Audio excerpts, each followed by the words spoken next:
শ্রী রামকৃষ্ণ ভক্তমালিকা অখণ্ড স্বামী গভীরানন্দ স্বামী বিবেকানন্দ। পূর্বানুবৃত্তি। ভারতের জনসাধারণ ধার্মিক হইলেও দারিদ্র্যের নিপীড়নে কর্মশক্তিহীন। বিশেষত দীর্ঘকাল দাসত্বের ফলে তাহাদের জীবনে প্রায়শ সাত্ত্বিকতার ছদ্মবেশে ঘোর তামসিকতা বিরাজমান। অতএব এদেশে প্রকৃত ধর্ম প্রচারে যথেষ্ট প্রয়োজন থাকিলেও প্রথমে রজগুণের উদ্বোধন আবশ্যক। যে ধর্ম গরিবের দুঃখ দূর করে না, মানুষকে দেবতা করে না, তা কি আর ধর্ম? খালি পেটে ধর্ম হয় না। প্রথমে কূর্মদেবতার পূজা অত্যাবশ্যক। অতএব ওই অবস্থান করবার জন্যই আমি লোকগুলোকে রজগুণ তৎপর হতে উপদেশ দিই। আগে অন্য সংস্থান করার উপদেশ দেয়, তারপর ভাগবত পড়ে শোনাস। যুগ প্রয়োজনে বিবেকানন্দ আমাদিগকে নরনারায়ণের পূজায় আহ্বান করিয়াছেন। প্রথমে পূজা, বিরাটের পূজা। তোমার সম্মুখে, তোমার চারদিকে যাহারা রহিয়াছে তাহাদের পূজা। ইহাদের পূজা করিতে হইবে, সেবা নহে। সেবা বলিলে আমার অভিপ্রেত ভাবটি ঠিক বুঝাইবে না। পূজা শব্দে ওই ভাব ঠিক প্রকাশ করা যায়। এই নরনারায়ণের পূজা দ্বারা চিত্তশুদ্ধি হইলে মাত্র উচ্চ আধ্যাত্মিক তত্ত্ব হৃদয়ে স্ফুরিত হওয়া সম্ভব।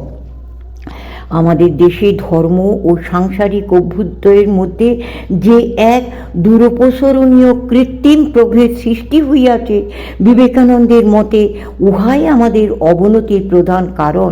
বস্তুত উভয়ের মধ্যে কোনো বিরোধ নাই, বরং ধর্ম বৃদ্ধি স্বতঃসিদ্ধ ফলরূপে জাগতিক উন্নতি আপনিই আসিতে বাধ্য।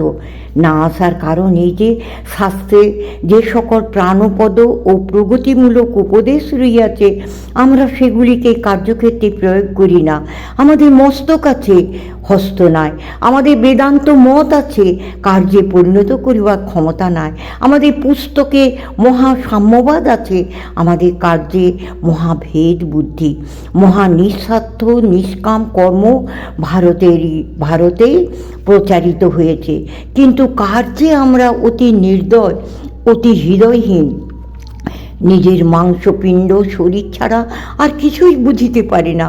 ধর্মানুভূতির যথার্থ তাৎপর্য জানিলে আমরাও বিবেকানন্দের সহিত সমস্বরে বলিব, যে জ্ঞানে ভববন্ধন হইতে মুক্তি পাওয়া যায়, তাতে আর সামান্য বৈষয়িক উন্নতি হয় না। বৈষয়িক উন্নতি হয় না? অবশ্যই হয়। সমাজ জীবনের ন্যায় ব্যক্তিগত জীবনেও ধর্মানুষ্ঠান ও কর্ম সম্পাদনের মধ্যে বর্তমানে কোনো যোগসূত্র নাই। সেই সূত্র পুনঃস্থাপনের জন্য চায় কর্মে পরিণত বেদান্ত। তোমার স্ত্রী থাকুক, তাহাতে ক্ষতি নাই, কিন্তু ওই স্ত্রীর মধ্যে তোমার ঈশ্বর দর্শন করিতে হইবে। পুরুষ স্ত্রীকে এবং স্ত্রী পুরুষকে যে ভালোবাসার দ্বারা প্রীত করিয়া থাকে, সেই ভালোবাসা ভগবানকে অর্পণ করিতে হইবে। সংসারে যত প্রকার সম্বন্ধ আছে তৎসমস্তকেই এই ভগবৎ সৃষ্টি সহায়ে ঈশ্বর লাভের সহায়ক করিতে হইবে। শুধু তাহাই নহে, জীবনের প্রতিটি কর্ম ঈশ্বরাদেশে সাধিত হওয়া আবশ্যক। কারণ বস্তুত কর্ম, করণ, কর্তা, কর্মফল ইত্যাদি সমস্ত ব্রহ্মভিন্ন কিছুই নহে। ভারতবর্ষের অধোগতির আর এক কারণ হইল তাহার কূপমণ্ডূক সদৃশ সংকীর্ণ মনোবৃত্তি। ভারত যেদিন ম্লেচ্ছ শব্দ আবিষ্কারপূর্বক আপনার জাতীয় জীবনের চারিদিকে দুর্লঙ্গ প্রাচীর তুলিয়া দিল, সেই দিন হইতে আরম্ভ হইল তাহার অবনতি। কোনো ব্যক্তি বা জাতি অপর জাতি হইতে আপনাকে সম্পূর্ণ পৃথক রাখিয়া বাঁচিতে পারে না। বিবেকানন্দ তাই আহ্বান জানাইলেন, নিজেদের সংকীর্ণ গর্ত থেকে বাহিরে এসে দেখো সব জাতি কেমন চলছে। তোমরা কি মানুষকে ভালোবাসো? তাহলে এসো, ভালো হবার জন্য প্রাণপণে চেষ্টা করো। অপরের সহিত মিশিতে হইলে চাই অপরের প্রতি শ্রদ্ধা ও ভালোবাসা। আমরা শুধু আমরা শুধু পরধর্মে বিদ্বেষ করিও না, এই কথা প্রচার করি না। আমরা সকল ধর্মকে সত্য বলিয়া পূর্ণরূপে গ্রহণ করিয়া থাকি, আর শুধু প্রচার নহে, আমরা ইহা কার্যেও পরিণত করিয়া থাকি। এই আদান প্রদানের মধ্যে আবার ভিক্ষুকের মনোবৃত্তি সর্বথা পরিত্যজ্য। সমাবস্থাপন্ন না হইলে কখনো বন্ধুত্ব হয় না। যদি তোমাদের ইংরেজ বা মার্কিনগণের সহিত সমান হইতে ইচ্ছা থাকে, তবে তোমাদিকে যেমন উহাদের নিকট শিখিতে হইবে, তেমনি শিখাইতেও হইবে। সর্বশেষে মনে রাখতে হইবে যে বিবেকানন্দ যদিও ভারতবাসী ছিলেন এবং ভারতের অভ্যুত্থানের জন্য আপ্রাণ চেষ্টিত ছিলেন, তথাপি তিনি রাজনীতিতে বিজড়িত হন নাই। আধ্যাত্ম অনুভূতিই ছিল তাহার সমস্ত কর্মপ্রেরণা ও প্রচারের একমাত্র উৎস। সেই বিবাদ ও বিচ্ছেদহীন প্রেম রাজ্যে অধিষ্ঠিত থাকিয়া এবং প্রতি মুহূর্তে নিখিল ব্রহ্মাণ্ডব্যাপী অদ্বিতীয় সত্তার সাক্ষাৎ করিয়া বিশ্বপ্রেমিক বিবেকানন্দ বলিয়া গিয়াছেন, একথা ভুলে যেও না যে সব দেশের লোকের প্রতি আমার টান রয়েছে, শুধু ভারতের প্রতি নহে। ভগ্ন স্বাস্থ্য লিয়া আমেরিকায় দ্বিতীয়বার পদার্পণান্তর স্বামীজি পূর্বের ন্যায় পূর্ণোদ্যমে কার্য আরম্ভ করিতে না পারিলেও নীরব রহিলেন না। তিনি কিয়দ্বীপস রিজলি ম্যানরে লেগেট দম্পতির সহিত অতিবাহানান্তে 8 নভেম্বর নিউ ইয়র্কে প্রকাশ্য সভায় বক্তৃতা প্রদান করিলেন এবং নগরীর ও পার্শ্ববর্তী স্থান সকলে পক্ষকাল যাবৎ এইরূপ প্রচারে ব্যাপৃত থাকিয়া আমেরিকার পশ্চিম কুলাভিমুখে চলিলেন। তথায় Los Angeles, Oakland, San Francisco প্রভৃতি স্থানে তিনি প্রায় 6 মাস ছিলেন এবং ইহার ফলে ক্যালিফোর্নিয়া অঞ্চলে বেদান্তের বীজ সুপ্রথিত হইয়া কালক্রমে বহু মহামহিরূহে পরিণত হইয়াছিল। ক্যালিফোর্নিয়ায় অবস্থানকালে লেগেট দম্পতির নিকট হইতে সংবাদ ও আমন্ত্রণ আসিল যে প্যারিসে একটি ধর্মেতিহাস সম্মেলনের অধিবেশন হইবে।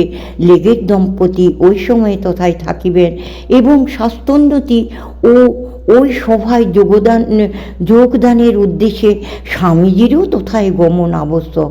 সেই আহ্বানে অবহেলা প্রদর্শন না করিয়া তিনি ফরাসি দেশে যাইবার জন্য দ্রুত প্রস্তুত হইতে লাগিলেন এবং তদনুসারে ক্যালিফোর্নিয়ার কার্য সমাপনান্তে ডেট্রয়েট ও চিকাগোতে কিছুদিন বেদান্ত প্রচার করিয়া নিউ ইয়র্কে উপনীত হইলেন।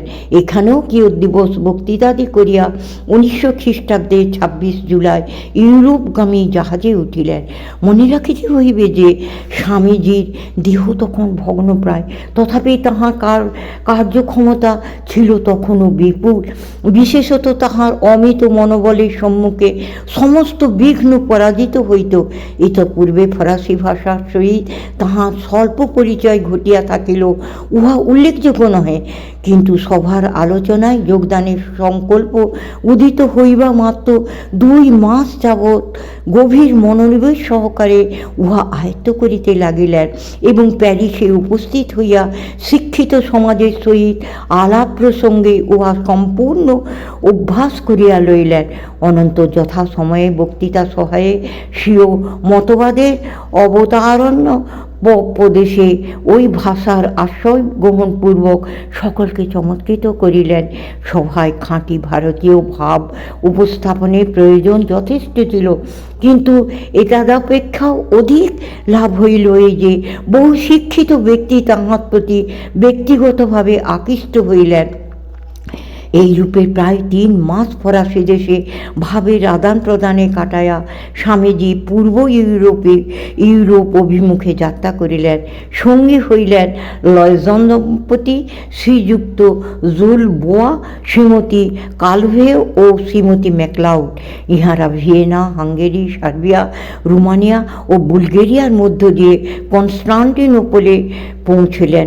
তথা হইতে এথেন্সে গমন করিলেন এবং পরে মিশরে উপনীত হইলেন। মিশরে আসিয়া স্বামীজির মন ভারতে প্রত্যাবর্তনের জন্য ব্যাকুল হইল। বিশেষত তাহার অন্তর যেন বলিয়া দিতে লাগিল যে শ্রীযুক্ত সেভিয়ার আর ইহধামে নয়, এই চিন্তা তাহাকে বড়ই চঞ্চল করিল। অতএব প্রথম যে জাহাজ পাইলেন তাহাতে আরোহণ করিয়া বোম্বাই উপস্থিত হইলেন এবং 9 ডিসেম্বর 1900 রাত্রে বিনা সংবাদে অকস্মাৎ বেলুড় মঠে আবির্ভূত হইলেন। ক্রমশ